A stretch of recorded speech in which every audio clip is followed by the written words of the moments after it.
Everyone, welcome back to Darnley Cyber Cafe, the digital hangout where I break down the stories behind the headlines and occasionally ruin your confidence in your very own inbox.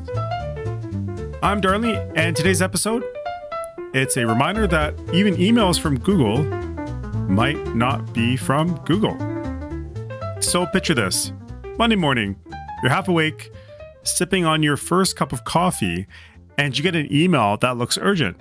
It's from noreply@google.com with a subject line like confidential legal notice, response required immediately.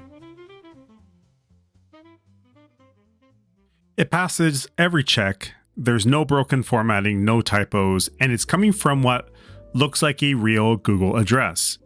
You click it because, well, of course you do.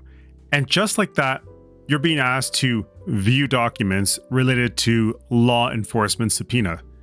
Now, you're not even sure if you parked legally over the weekend, let alone committed some digital crime. So you panic a little. You click the link. It brings you to a Google Sites page, and before you know it, you're typing in your login credentials. Game over, man. This is how they get you. What I described is a real phishing campaign that security researchers uncovered just a few weeks ago. But here's the twist. These emails weren't spoofed in the usual shady way. They passed all the standard email security protocols. SPF, Sender Policy Framework check, DKIM, Domain Keys Identified Mail check, and DMARC, which is Domain-Based Message Authentication, also check. So, to your inbox, your spam filter, and even your skeptical, tech-savvy brain, of course, this was a real email from Google, and in a way, it kind of was. The attackers used a tactic called DKIM replay attack, which is both brilliant and devious. So let me break it down. They created a Gmail account using a domain they owned. Then they triggered a legitimate Google security email, like a OAuth access alert to that specific account. Now, Google, doing what Google normally does, signed that email with its official DKIM key. The attackers took that email and forwarded it to their actual target. But here's the key. They preserved the DKIM signature. Your email service checks the signature and says, yep, all good, because technically it is. So the victim sees a perfect, signed, secure-looking email in their inbox. But the link inside leads to a fake login page ready to harvest credentials. But let's pause and talk about those security protocols, SPF, DKIM, and DMARC, because they just sound fancy. But they're kind of like a doorman at a nightclub. They're supposed to verify the identity of incoming email guests. SPF checks if the sending server is authorized to send mail for that domain. DKIM adds a cryptographic signature to verify that a message hasn't been tampered with.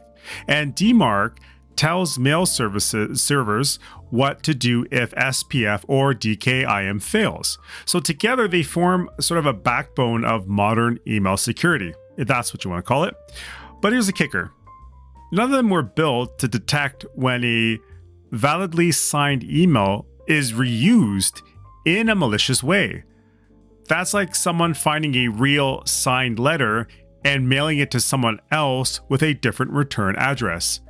Technically, it's the same letter, but the intent has changed. Phishing has come a long way.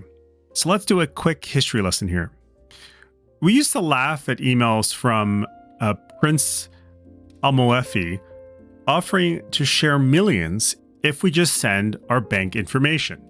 But today, these attackers are using real tools from legitimate platforms like Google Sites and Gmail to craft messages that are almost impossible to detect, unless you really know what to look for.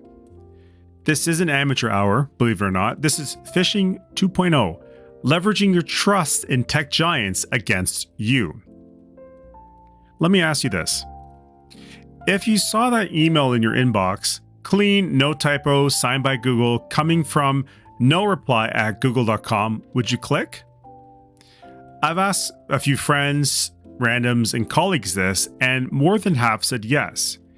Even though I had to do a double take when I saw a screenshot of it, it looked that good. And think about your parents, your coworkers, your family, or someone who's not knee-deep in cybersecurity all day. How are they supposed to catch this? And as well, I'm sure people even in the cybersecurity industry could be fooled by this as well. It's not just about being careless, it's about the game changing under our feet.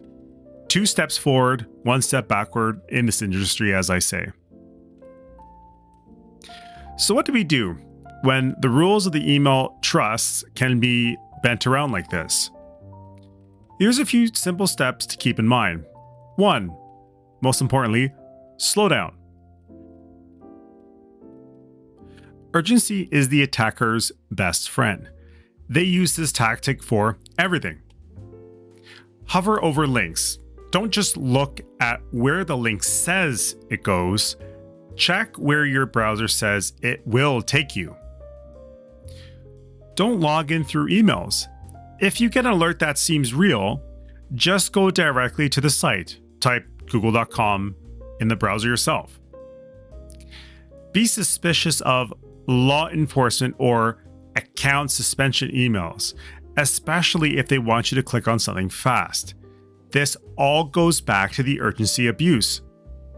And honestly, talk about this stuff with your people. The more we normalize these conversations, the less effective these attacks become. So I understand that this is extremely important for you and everyone else in your life because we all use email. All right, that's our time for today on Darling Cyber Cafe. I hope this episode gave you something to think about the next time you check your inbox and reminded you that even the most trustworthy sources can be twisted if in the wrong hands. If you like today's episode, follow the show, share with a friend, or drop a rating wherever you're listening. Until next time, keep sipping smart and surfing safer. A lot of S's there. Remember, as always, knowledge is power. I'm Darlene, signing off. Catch you next time.